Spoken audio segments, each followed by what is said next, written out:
Santo Papa, si Pope Francis. At sa lahat po ng ating mga kahilingan, lalo-lalo na po dito po sa ating pamayanan sa Tigligulod. Sa ngalan ng Ama, ng Anak at ng Espiritu Santo, ang pag-ibig at kaligtasan na tulong ng Panginoon nawa ay sundin ng lahat. Magandang gabi po sa inyo lahat. Mga kapatid, sa ating pong banal na misa, ikatlong linggo ng Kwaresma. Maririnig po natin sa ating Ebanghelyo ang pagbabagong anyo ng ating Panginoong Hesus. Pinatunayan na siya ang hinirang ng Diyos, ang Mesiyas, ang ating tagapagligtas. Sana sa pananamig sa Kanya, patuloy nga po tayong magtakayan patungong langit. Aminin natin at pagsisihan ang ating mga pagkukulang, kahinaan, kasalanan. Humingi tayo sa Diyos ng awa at patawad.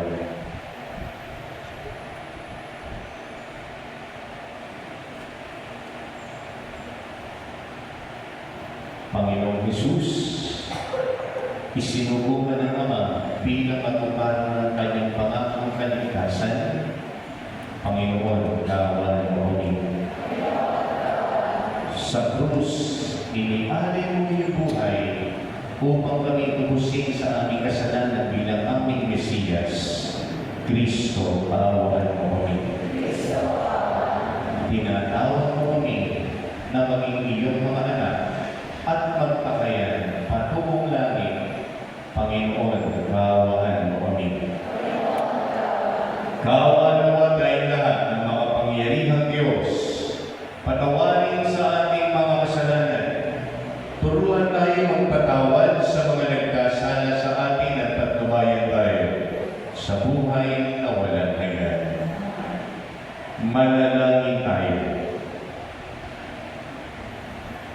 Ama naming makapangyarihan, iniutos mong pakinggan natin ang minamahal mong anak na iyong kinalulugan. Kami nawa ay makapakinabang sa iyong salita upang sa pagdalisay nito sa aming kalooban, kami ay lumigaya sa pagkakita sa iyong liwanag. Sa pamamagitan ni Jesucristo kasama ng Espiritu Santo, magpasawalang hanggan. Sa unang pagbasa, nakipagpapara ng Panginoon kay Abraham sa pangangaral ng pagpili, kanyang hari, at bibigyan ng malawak na lupain.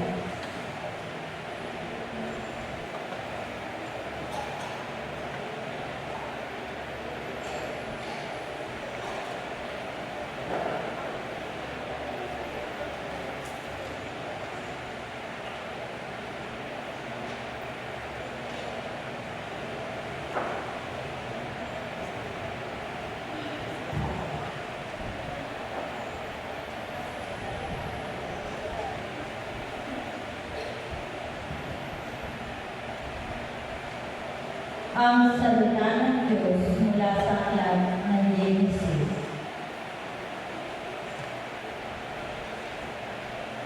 Noong mga araw na iyon, nilabas ng Diyos si Abraham at sinabi sa kanya, "Masdan mo ang mga bituin, magbibilang mo ba iyan? Ganyan karami ang magiging anak mo at apo." Nanalay si Abraham at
bumaba ang mga pitre upang kanin ito. Ngunit itinaboy sila ni Abram. Nang tumikiling na ang araw, nakatulog ng mahimbing si Abram at nagkaroon ng isang nakatatakot na pangitain. Pagkalubog ng araw at lagakad na ang dilim, biglang may lumitaw na palayo na umuusok at maninas na sulok na lumaan sa pangitain ng pinatay ng mga hayop. At ng araw na iyon, nakipagkitaan ang Panginoon kay Abram. Wika niya, nangangako ako na ibibigay sa laki mo ang lupain ito mula sa hanggahan ng Ehipto hanggang sa ilog Euphrates, ang salita ng Diyos. Salmong tugunan, ating pong tutugon. Panginooy aking kamlaon, siya'y aking kaligtasan.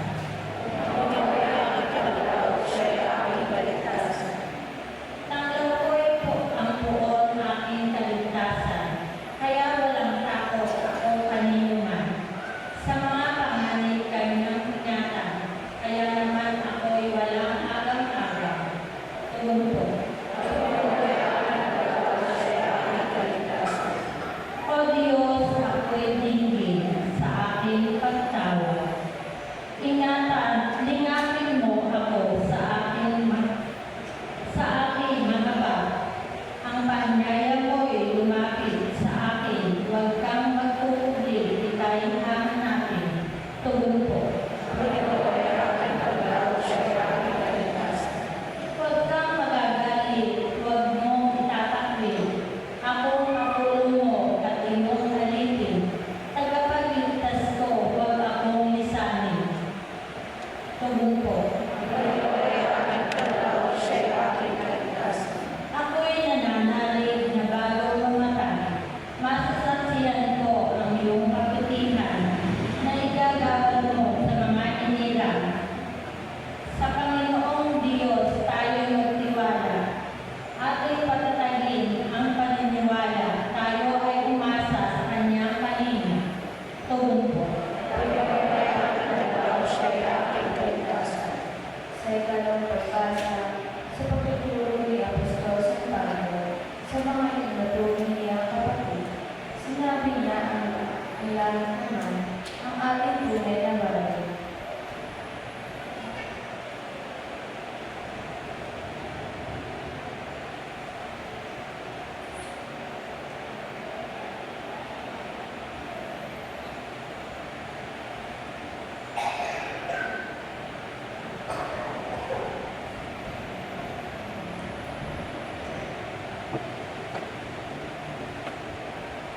Ang salita ng Diyos mula sa sulat ni Apostol San Pablo sa mga taga-Pilipos. Mga kapatid, magkaisa kayong tumulad sa halimbawang pinakita ko sa inyo. Kami, ang gawin ninyong huwagan. Masdan ninyo ang lahat ng sumusunod sa halimbawang ito, tulad ng malimit kong sabihin sa inyo. At ngayon luha ang inuulit ko. Marami ang namumuhay bilang mga kaaway ng krus ni Kristo. Mapahamakan ang panghihinatan nila, sapagkat ang religious nila ay hilig sa kanilang katawan. Ikinararamdaman nila ang mga bagay na dapat sa kanilang ikahiya. Ang pinagkukulang lang nila ng pansin ay ang mga bagay na panlupa.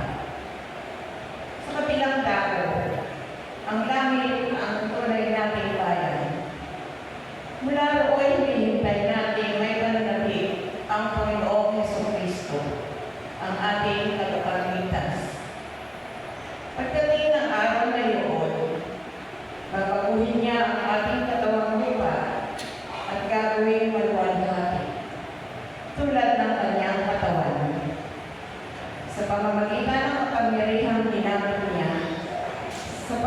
pagsuko sa lahat ng bagay. Kaya nga, minamahal kong mga kapatid, aking kagalakan at karangalan na lagi kong kasabigang makita ulit. Magpakatatag kayo sa inyong pamumuhay na kaugnay sa Panginoon. Ang salita ng Diyos. Salamat sa Diyos sa mabuting balita sa pagdiliwan ni Jesus sa pagbabagong ano nakita ng mga alagad si Moises na siyang pinakakilala na tumatanggap ng tipan ng Panginoon.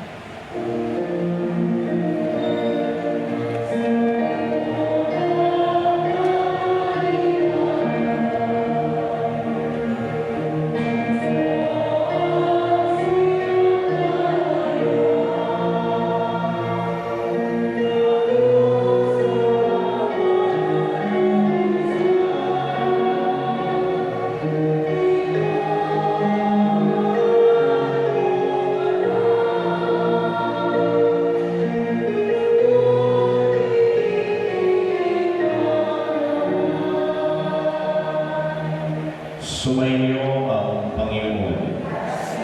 Ang mabuting balita ng Panginoon ayon kay San Lucas.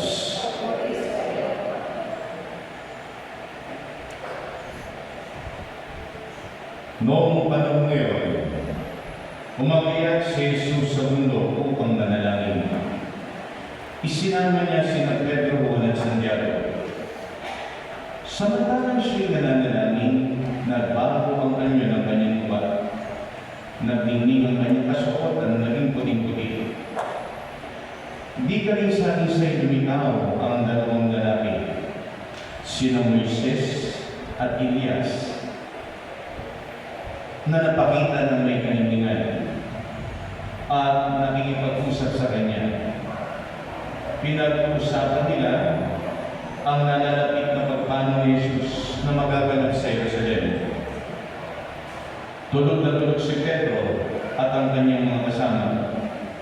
Ngunit sinitip lang nabisin at nakita nila si Jesus na nagniningning at ang dalawang lalaking nakatayo sa tabi niya. Nang papaalis na sa tabi ni Jesus ang mga lalaki, sinabi ni Pedro, "Guro, mabuti ba ay dumito na tayo? Gagawa po kami ng 3 kubol. Isa sa inyo, isa kay Moises at isa kay Elias." Ang totoo ay hindi niya nalalaman ang kanyang sinasabi. Nagsasalita pa siya nang matakpan sila ng isang ulat at sila'y natakot. At may isang tinig mula sa alabaa ang nagsabi, "Ito ang aking anak, ang aking hinirang. Siya ang inyong pakinggan." Nang tumigil ang tinig, nakita nilang nag-iisa na si Jesus. At hindi muna sinabi ng mga alagad kanginuman ang kanilang nakita. Mga kapatid, ang mabuting balita ng Panginoon.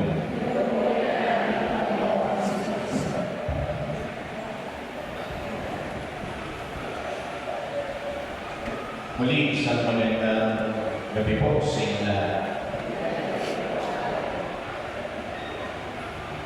Noong unang linggo po ng Kwaresma, isang linggo, narinig po natin ang pagtukso sa ating Panginoon Jesus ng Diablo. Ito po tandaan niyo, basta unang linggo, yun ang Ebanghelyo. Si Jesus, tinukso ng Diablo.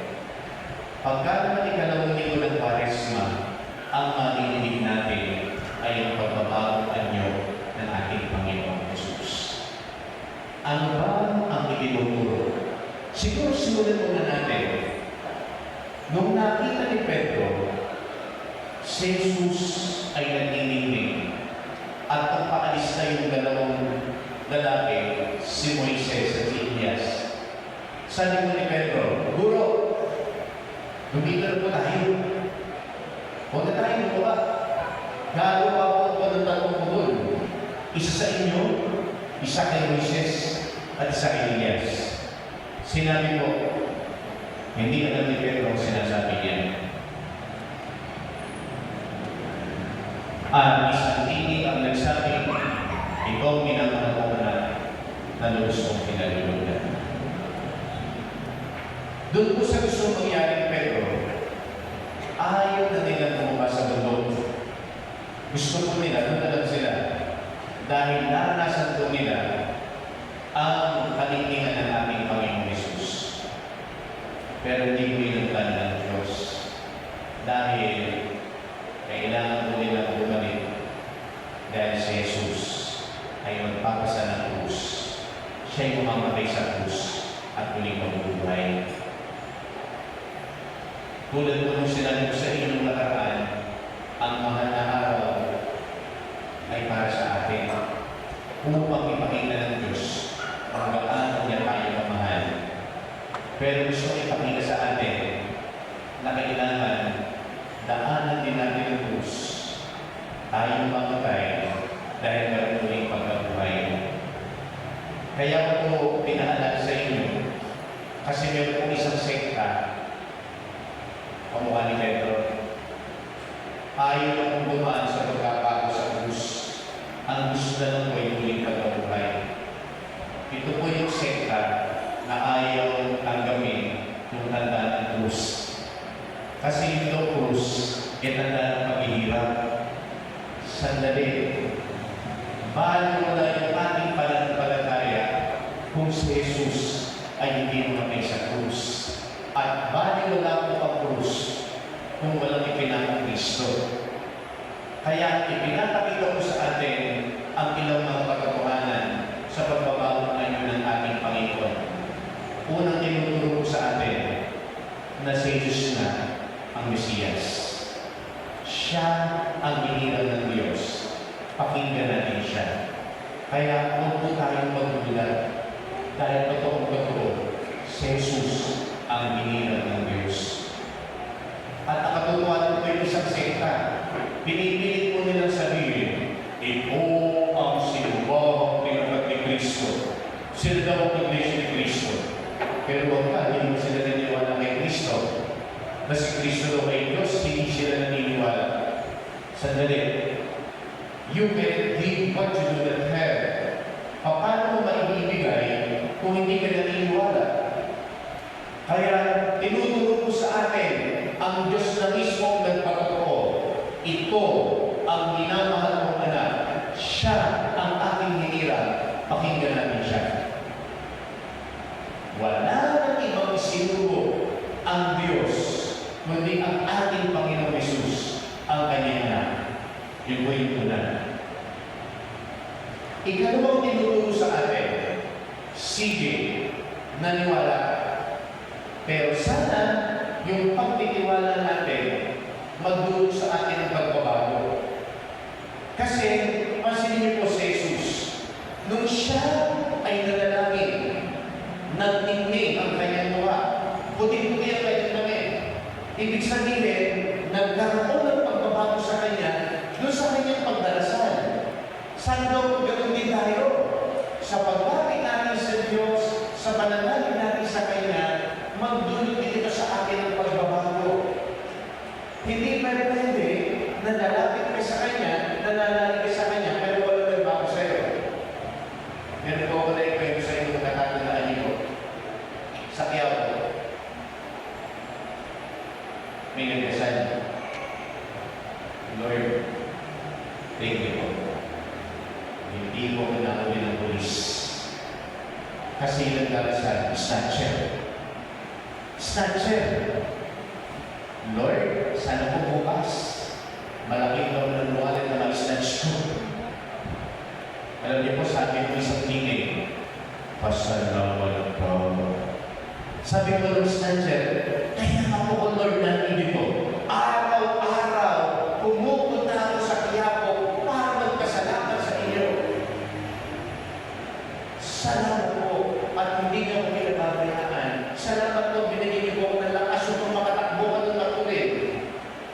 Pasalamat ka.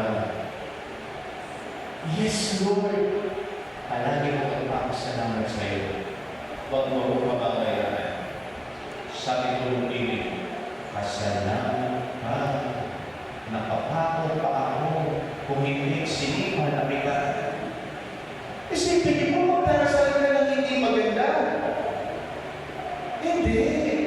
Kung magdarasal ka, dapat ang bunga ng dasal mo mabuti. Hindi ka nagdarasal na ang bunga ng dasal mo masama. Ang pagdarasal mo, magkaroon ng mabuting resulta. Hindi ba naman yung magdarasal ka? Saan makapag-start sa kung makamal ng Rolex? Hindi. Kaya dapat, sa ating relasyon sa Diyos, ito ay magtulog sa atin ng pagbabago kung lalo tayong malapit sa Kanya.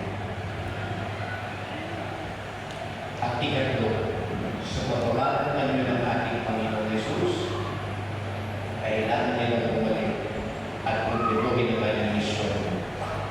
Kailangan niyang mamatay sa krus upang mamating ang muling pagkabuhay. Ang kanyang pagbabagong anyo ay patikin ng langit. Pero bago mamating ang langit, kailangan unang dumaan sa krus. So, ibig sabihin, sa buhay po natin, kailangan sumama rin tayo sa ating Panginoon dun sa Golgotha. Oo, may mga pagsubok sa buhay natin. Pero sana sa mga pagsubok sa buhay natin, huwag manatili sa pagsubok. Dahil tandaan mo, may muling pagkabuhay na naghihintay sa atin. Kailangan lang natin talagang daanan yung krus para mas makita natin ang biyaya ng Diyos. Sabi nga po, no pain, no gain. Hindi mo ma-appreciate yung anumang biyaya kung hindi mo pahahalagaan. Kung hindi mo pinaghirapan. Pansinin po, yung mga bagay na ibinigay sa inyo, madalas. Susunod mo, pagkatapos suot, wala na. Pero, yung bagay na binili mo, pinagkagastusan mo, pansinin niyo po, gusto mo ikaw maglalaba. Ayoko na ng washing machine kasi masisira yung damit. Paborito ko to kasi binili ko to, pinaghirapan ko to. Sa totoo lang, mentas pinaghihirapan, mas mahalaga.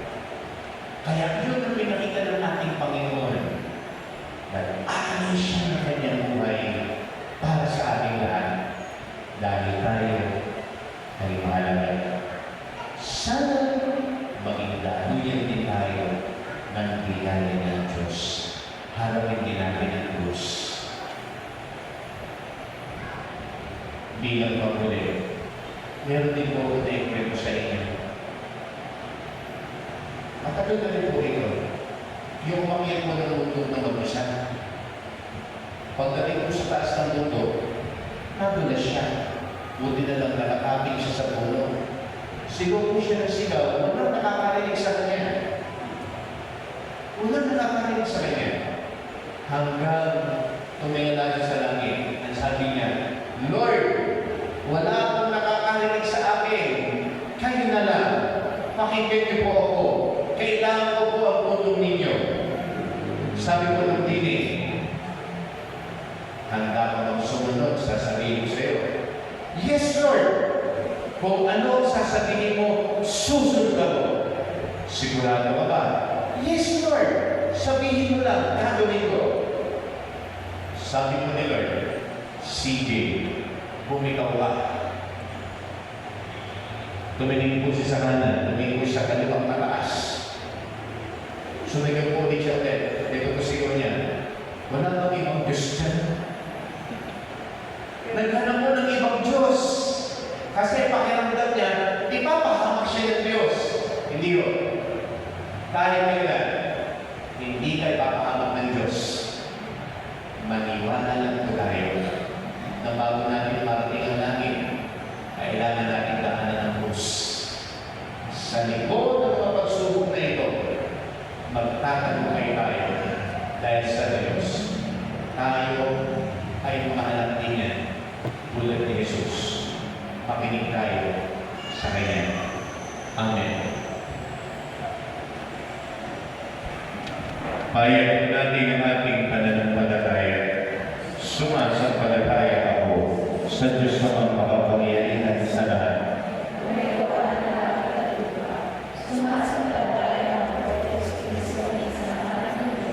Panginoon natin lahat, nagkatawahan siya ng aming Espiritu Santo, pinanganak ni Santa Maria Magdalena, pinagpakasanin ni Poncio Pilato, pinako sa krus na matay ni Libing, nanaw sa tarong mayama, nang may katong araw na umay ng muli, umakyat sa langit, nalulok sa kanan ng Diyos na mga makapangyarihan sa lahat.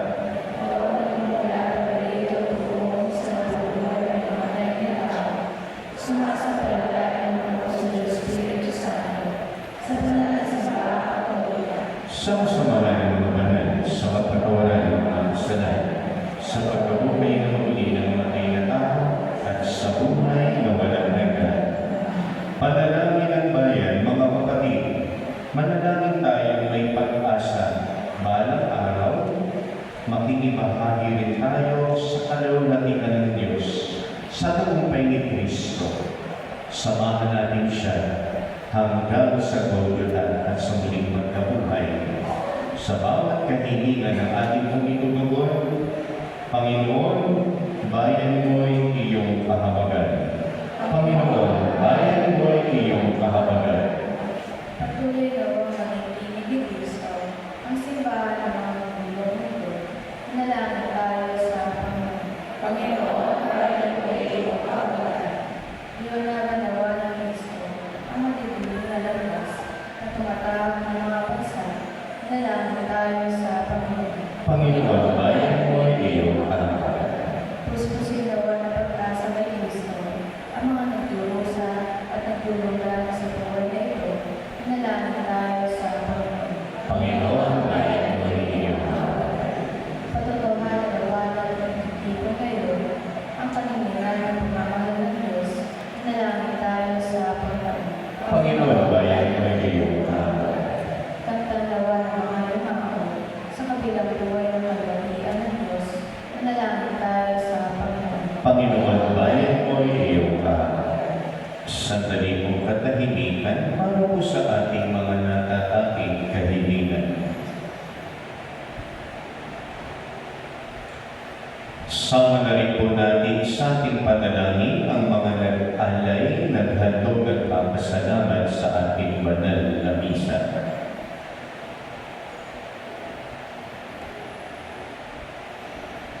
Amang makapangyarihan, tunay na kamangha-mangha ang iyong kabutihan at awa.